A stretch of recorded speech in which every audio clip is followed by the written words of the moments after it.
एखादा बाण बसला की त्याच्या भोवती गोल काढायचा आणि आपला बाण परफेक्ट बसला असं म्हणायचं. हा पॅटर्न महाराष्ट्राच्या राजकारणात इतर कुठेही चालत असेल, पण बीडमध्ये चालत नाही.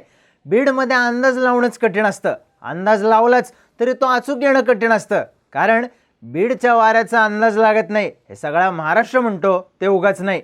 आता यंदाच्या इलेक्शनमध्येही बीडमध्ये चुरस पाहायला मिळाली. ही चुरस इतकी रंगली की मतदानाच्या नंतरही इथला अंदाज वर्तवणं कठीण असल्याचं दिसतंय.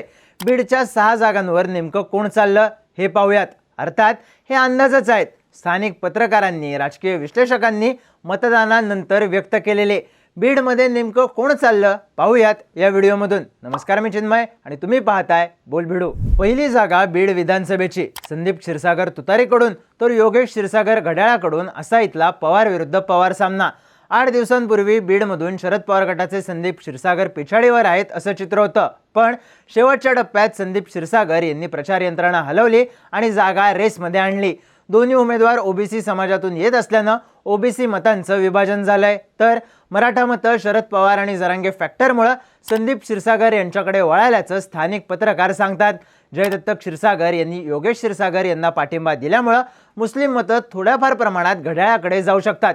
पण संदीप क्षीरसागर यांचाही मुस्लिम मतांवर चांगला होल्ड आहे. त्यात शिंदे गटाचे बंडखोर उमेदवार अनिल जगताप, स्वराज्य पक्षाचे खांडे, अपक्ष ज्योती मेटे हे किती मराठा मतं खेचतात यावर निकाल अवलंबून असेल असं सांगितलं जातंय.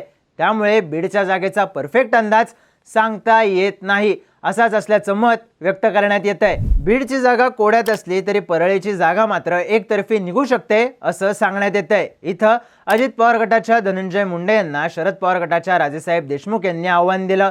पण इथं मराठा ओबीसी असं ध्रुवीकरण न झाल्याची चर्चा आहे. त्यात निवडणुकीच्या दिवशी वादाच्या घटना परळीमध्ये घडल्या असल्या तरी याचा मतदानावर फारसा परिणाम झाला नाही किंवा यामुळं वातावरण शिफ्ट झालं नाही अशी चर्चा आहे. त्यात मतदानाच्या दिवशी लागणारी बूथ लेवलची यंत्रणा उभी करण्यात राजेसाहेब देशमुख कमी पडल्याचं स्थानिक पत्रकार सांगतात. त्यात ओबीसी मतदान सुद्धा एक गठ्ठा धनंजय मुंडे यांना झाल्यानं इथं मुंडे एकतर्फी निघतील असं बोललं जात आहे.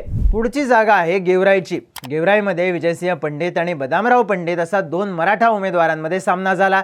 त्यात भाजपचे बंडखोर उमेदवार लक्ष्मण पवार मैदानात उतरले आणि गेवराईचा सामना पूर्णपणे बदलला. लक्ष्मण पवार यांनी आमदार असताना केलेली कामं आणि तिकीट कापल्यानं निर्माण झालेली सहानुभूती हे फॅक्टर गेम चेंजर ठरतील अशी चर्चा आहे. 3 मराठा उमेदवार मैदानात असल्यामुळे इथं मराठा मतं विभागली गेली आहेत. तर ओबीसी मतं वंचितच्या प्रियांका खेडेकर यांच्याकडे गेल्याचं सांगण्यात येत आहे. मोठ्या प्रमाणावर मतविभाजन झाल्यानं कुणाला फायदा होतो आणि कुणाला तोटा याबद्दलचा अंदाज वर्तवणं कठीण आहे असं स्थानिक पत्रकार सांगतात. 4-5 दिवसांपूर्वी आष्टीमध्ये नेमकं कोण बाजी मारेल हे कुणीच निश्चितपणे सांगत नव्हतं. पण मतदानानंतर भाजपच्या सुरेश धस यांचं पारडं जड असल्याची चर्चा आहे.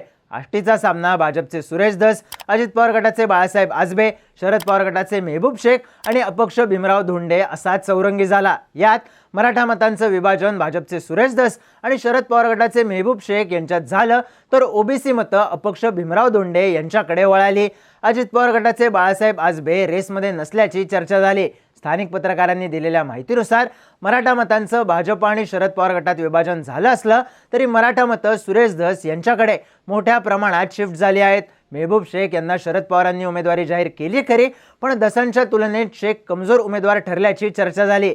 मराठा आणि ओबीसी मतांची मोठ बांधता आली तर इथून सुरेश धस जोरात असतील असं बोललं जात आहे. माजलगावात अपक्ष उमेदवार रमेश आडसकर, अजित पवारांचे प्रकाश सोळंके आणि पवार गटाचे मोहन जगताप अशी लढत झाली. पण या तिघांची गणितं अपक्ष उमेदवार बाबरी मुंडे बिघडवतील का अशी चर्चा आहे. आडसकर, प्रकाश सोळंके आणि मोहन जगताप हे तिन्ही उमेदवार मराठा समाजातून येतात.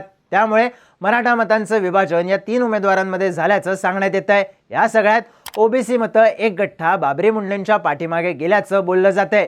शरद पवार गटाच्या इथल्या आशा जरांगे फॅक्टरवर होत्या, पण मतदानाच्या शेवटच्या टप्प्यात जरांगे फॅक्टर प्रभावीपणे दिसला नाही अशी चर्चा आहे. थोडक्यात इथंही मतविभाजनाचा गोंधळ आहेच. त्यामुळं या सगळ्या लढाईत अपक्ष रमेश आडसकर जायंट किलर ठरतील अशा चर्चा आहेत. पण तरीही नक्की कोण लागेल याचे अंदाज माजलगावमधूनही व्यक्त होताना दिसत नाहीयेत. आता शेवटचा सामना केजचा.